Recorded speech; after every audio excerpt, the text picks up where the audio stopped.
Let's go straight to the massive operation to raise the Sewol-ho ferry, which sank back in 2014. It was one of the worst maritime disasters in Korea's history.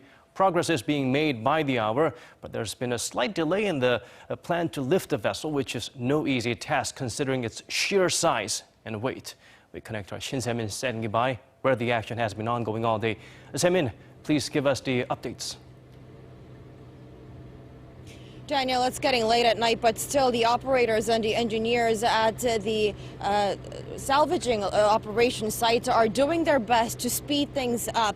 Now, about 3 hours ago, the Oceans Ministry has confirmed that they have lifted the sunken ferry outside of the ocean water, above 8.5 meters, that is, getting closer to its target of 13 meters.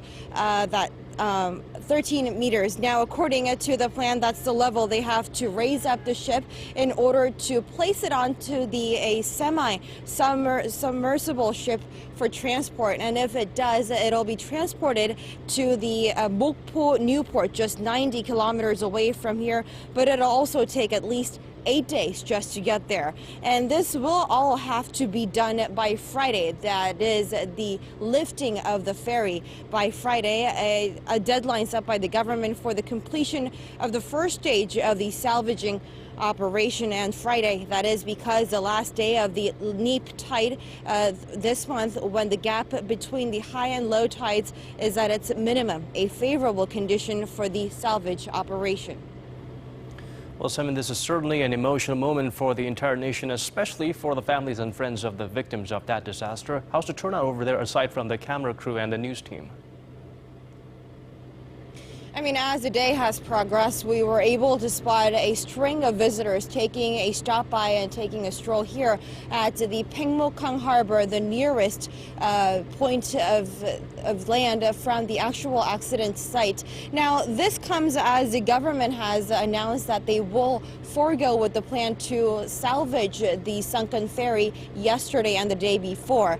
And a lot of those visitors outside of the town, as well as the local residents, have taken a stop by here at the Pyeongmokkang Harbor, a place that brings a vivid memory of what it had been nearly 3 years ago.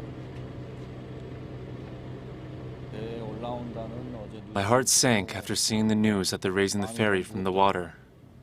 As a father myself, I felt sorry about everything that happened with the accident. The cause, the conspiracy, the loss of life. It makes my heart ache, so I came here to greet the victims as they return home. Looking at this place makes me feel a little lonely. It was an accident that should never have happened, and there are no words to describe my feelings about the incident. Now, volunteers were handing out warm tea just as they did back then when the accident broke, and welcoming some of the visitors. And we've seen some of the relatives of the missing victims stopping by here at the Pyeongmokkang Harbor, but most of them were out in the sea, in the waters, on a patrol boat, fishery patrol boats, trying to take a closer look at the actual operation site. Daniel?